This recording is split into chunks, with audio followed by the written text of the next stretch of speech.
Hey guys, Kurt from Time Machine Transport. So, I just got done cleaning my shop. It was filthy. I'm getting my rig ready.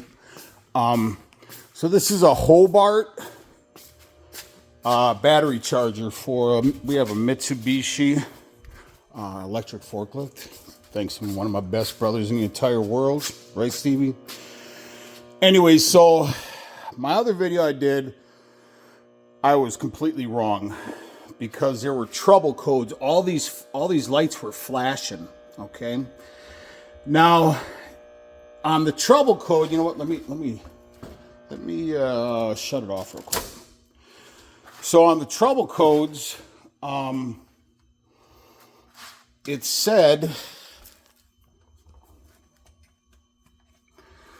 this is a Hobart battery mate. I'm not really sure, but I'm sure a lot of them are the same. So right here you could see where it says fault codes, and we had all these lights were flashing. Like this one would flash once and then they would all flash, and it just kept going, which it meant it was getting low current. So it was all four LEDs flash, then EQ red flash means low current. So my brother Michael O'Hara, thank you, and some guys from an electrical company. So I'm not an electrician.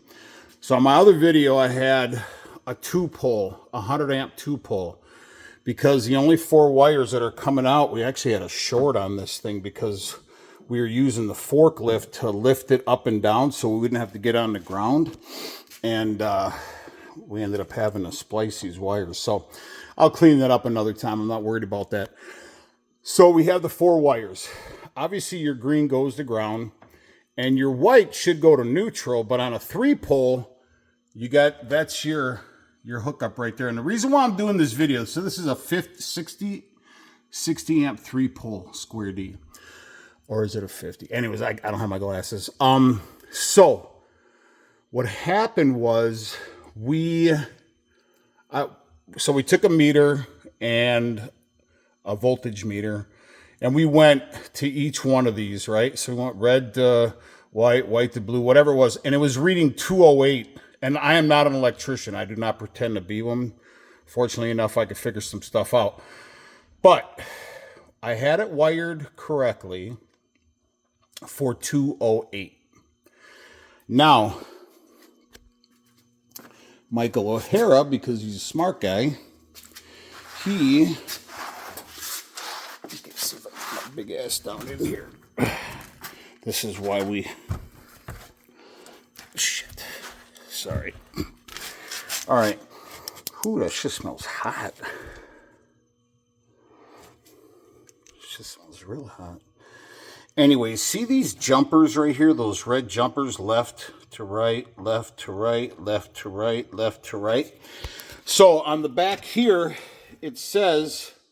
somewhere, I believe up here, these jumpers are in place for the amount of current or voltage you need. So the electrician came over here, he looked at everything we had wired up at the panel, and he's like, it looks good. I don't see anything wrong with it, but we are still getting those fault codes. So right here they have them circled. So this is the first thing you have to do is, if you're going to wire it for 480, these jumpers, the red ones, they have to be in a certain place. I don't know anything really about that. However, Michael O'Hara did, and he said that we had to switch the jumpers, okay? And there's 3, I think, or 4, something like that. Anyways, he went ahead and did that and not wired it, but he jumped it at these connectors right here. He jumped them to configure it to 208 because we have 208 up at our panel. All right.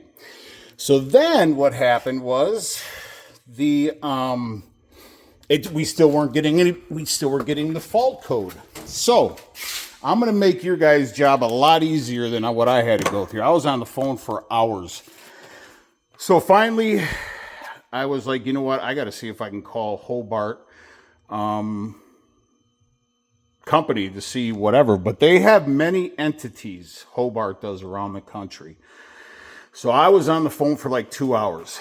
Anyways, if you're wiring it for 208, which we are, I finally got a hold after calling one place, and they gave me another number. They gave me a number. Then another person gave me a number. So it took a while.